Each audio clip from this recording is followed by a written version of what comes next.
안녕하세요, 작가님. 네, 안녕하세요. 주변에 보면 불면증으로 고생하는 분들이 많으시던데 이것도 병인가요? 그럼요, 아주 심각한 병입니다. 하지만 원리만 알면 스스로 해결할 수 있는 병이죠. 오늘은 불면증의 원인과 해결 방법에 대해서 함께 알아보겠습니다. 구독, 좋아요, 쿡쿡, 꾹꾹. 우리가 잠을 못 자면 어떻게 될까요?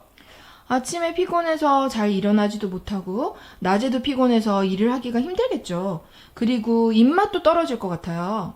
네, 맞습니다. 우리가 자는 동안 아무 일도 일어나지 않는 것처럼 보이지만 신체 내부에서는 정말 많은 일이 일어나죠. 그 중에서 대표적인 세 가지를 살펴보면 첫째, 자가치유가 진행됩니다. 낮에 우리 몸을 사용하고 나면 정도의 차이는 있지만 무조건 세포가 손상됩니다. 그 손상된 세포가 밤에 자는 동안 수리가 되죠. 피곤할 때 잠을 푹 자고 나면 훨씬 개운하죠. 손상된 세포가 회복되었기 때문입니다. 그래서 잠을 보약이라고 합니다. 반면에 잠을 제대로 자지 못하면 손상된 세포가 회복되지 못해서 세포가 제 기능을 발휘할 수 없게 되죠. 우리는 이런 현상을 아침 기상할 때 느끼는 피로감으로 알 수 있습니다. 그래서 이런 현상이 지속되면 염증이 증가하고 면역력이 떨어집니다. 둘째는 기억을 정리합니다. 공부를 잘하는 공신들을 보면 잠을 잘 자는 친구들이 많습니다. 뇌세포에 정보를 입력하면 잘 때 그 정보를 버릴 것과 쓸 것으로 분류하고 기존의 데이터베이스와 함께 장기 기억으로 전환시킨다고 합니다. 그래서 그런지 잘 해결되지 않는 일이 있을 때 푹 자고 일어나면 좋은 아이디어가 떠오르는 경우가 많죠. 반면에 잠을 제대로 자지 못하면 머리가 무겁고 복잡하죠.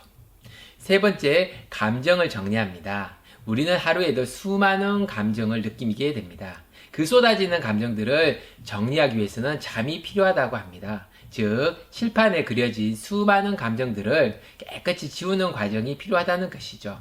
이런 과정 없이 낙서가 가득한 칠판에 또 다른 감정을 덧칠하면 복잡한 감정선 때문에 예민해집니다. 그래서 그런지 불면증이 있는 분들 중에는 예민하거나 신경질적인 분들이 많죠.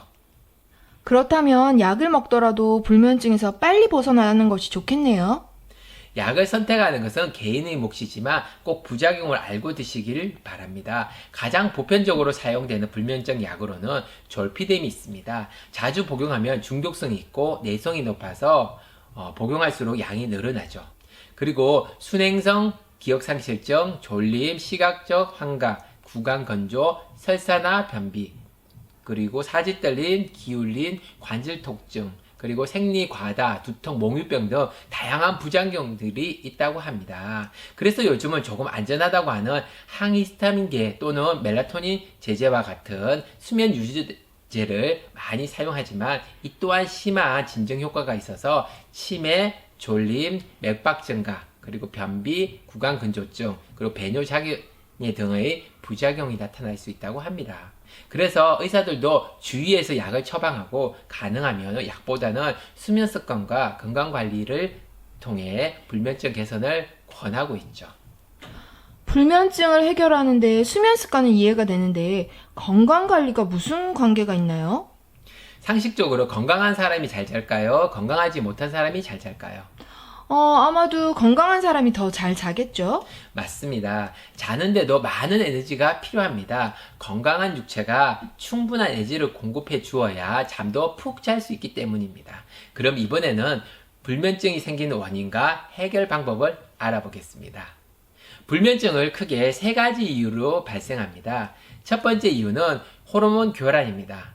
호르몬은 뇌가 몸에 내리는 지시 언어입니다. 우리가 잠을 자기 위해서는 멜라토닌이라는 호르몬이 정상적으로 나와야 하는데 이 호르몬이 제대로 나오지 못하는 상황이 발생하는 것이죠. 그 첫 번째 상황은 늦은 취침입니다. 멜라토닌은 저녁 10시부터 새벽 2시까지 가장 많이 나오죠. 10시부터 자기는 쉽지 않겠지만 적어도 11시에 취침을 추천드립니다. 그래야지 반이라도 챙겨갈 수 있으니까요. 그런데 반이라면서 왜 12시가 아니냐고요? 수면에 든다고 멜라토닌이 바로 나오는 것이 아니기 때문입니다. 어느 정도 수면이 깊어졌을 때 나오기 때문에 적어도 11시 지침을 추천하는 겁니다. 두 번째 사항은 스트레스입니다. 스트레스로 코르티솔 호르몬이 나와서 몸이 흥분하게 되면 수면을 유도하는 멜라토닌은 나오지 않습니다. 그래서 가능하면 저녁에는 스트레스를 불러올 수 있는 대화나 사건을 피하고 만약 스트레스를 받았다면 운동, 호흡, 명상으로 스트레스를 해소한 후에 수면을 하면 도움이 되겠습니다. 세 번째 상황은 야식이나 늦은 저녁입니다. 체내에 음식이 들어오면 뇌는 소화 관련 호르몬을 보내서 소화에 최선을 다하도록 합니다. 그래서 음식 섭취를 후 최소 4시간은 멜라토닌이 나오지 않습니다. 저녁 10시에 식사를 하면 소화가 끝나는 시점인 새벽 2시부터 멜라토닌이 나오는데 깊은 수면을 들어가기에는 호르몬이 부족하죠. 그래서 야식이나 회식을 하고 잔 날은 다음날 아침이 아주 필요한 것입니다. 가능하면 7시 전에 음식 섭취를 마무리하는 것을 추천드립니다. 네 번째 상황은 블루라이트입니다. 많은 분들이 아시듯이 자기 전에 스마트폰이나 TV 불빛은 뇌를 주간으로 인식시켜서 멜라토닌 분비를 방해합니다. 따라서 가능하면 취침 전에는 스마트폰이나 TV를 자제하는 것이 좋습니다. 특히 잠이 안 온다고 스마트폰이나 TV를 보는 것은 불면증을 가속화시키는 최악의 습관입니다. 다섯 번째 상황은 햇볕의 부족입니다. 행복 호르몬인 세로토닌은 음식으로도 생성되지만 햇볕을 통해서 쉽게 생성되죠. 이 세로토닌의 부산물이 수면을 유도하는 멜라토닌입니다. 즉 세로토닌이 부족하면 멜라토닌 생성에 제한을 받습니다. 따라서 주간에 20분에서 30분 정도 햇볕을 보는 것만으로도 멜라토닌 생성에 아주 도움이 됩니다. 호르몬을 교란하는 5가지 상황을 살펴봤는데 혹시 해당 사항은 있으신가요? 불면증의 두 번째 이유는 산만한 환경입니다. 여러 가지 물건들이 방 여기저기 어지럽게 놓여 있거나 짐이 너무 많으면 방 안의 기운이 불안정하게 됩니다. 이는 신체에도 영향을 미쳐서 안전된 수면을 방해하죠. 따라서 물건을 정리하고 그리고 불필요한 물건들을 치우는 것이 좋습니다. 그래서 그런지 요즘 침실은 TV도 없이 침대만 두는 경향이 많죠. 그리고 가로등 불빛, 스마트 충전 불빛, 그리고 시계 소리 등도 수면을 방해합니다. 따라서 충전기 불빛에 검은 테이프를 붙이고 그리고 시계는 무소음으로 바꾸고 그리고 창문에 암막 커튼을 설치하면 숙면을 하는데 정말 도움이 됩니다. 한번 해보시죠. 세 번째 이유는 기력의 부족입니다. 등산이나 운동을 심하게 하고 나면 힘이 들어서 바로 쓰러져 잘 것 같은데 막상 누워보면 잠을 바로 이룰 수 없는 경우가 있습니다. 바로 기력이 떨어져서 그렇죠. 앞에서도 언급했듯이 수면은 많은 에너지를 필요로 합니다. 불면증이 지속되면 기력이 떨어집니다. 세포의 회복력이 떨어지면서 세포가 제 기능을 발휘하지 못하기 때문이죠. 그리고 나이가 들어서 기력이 떨어지거나 아파서 기력이 떨어지면 수면에 어려움을 겪게 되는 경우가 많습니다. 이럴 때 소화가 쉽고 영양가 있는 음식으로 기력을 끌어올려주면 불면증이 해소되는 경우를 종종 볼 수 있었습니다. 불면증이 한 가지 이유만으로 생기지는 않습니다. 여러 가지 이유들이 복합적으로 작용해서 발생하죠. 여러분들의 수면 습관을 돌아보고 필요한 부분을 보완하면 불면증을 해결하는 데 많은 도움이 되실 겁니다.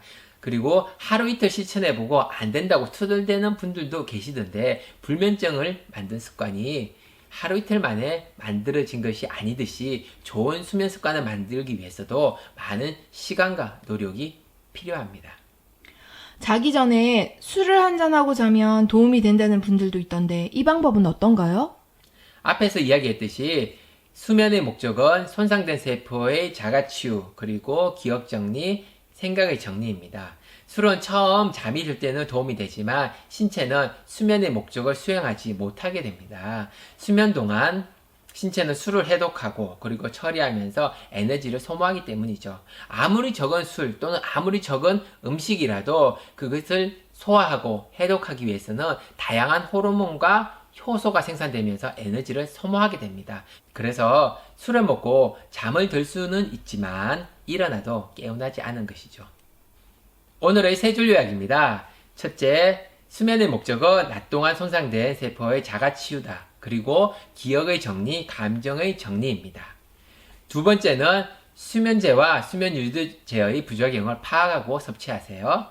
세 번째, 불면증의 원인 세 가지. 호르몬의 교란, 산만한 환경, 그리고 기력이 부족입니다. 삶을 위협하는 불면증을 방치하지 말고 활기차고 건강한 삶을 위해서 좋은 수면 습관을 만드는 기회가 되었으면 좋겠습니다. 오늘 내용도 도움이 되셨나요? 늘 여러분들의 건강하고 멋진 모습을 응원합니다. 그럼 다음 시간에도 더 유익한 내용으로 찾아뵙겠습니다. 감사합니다.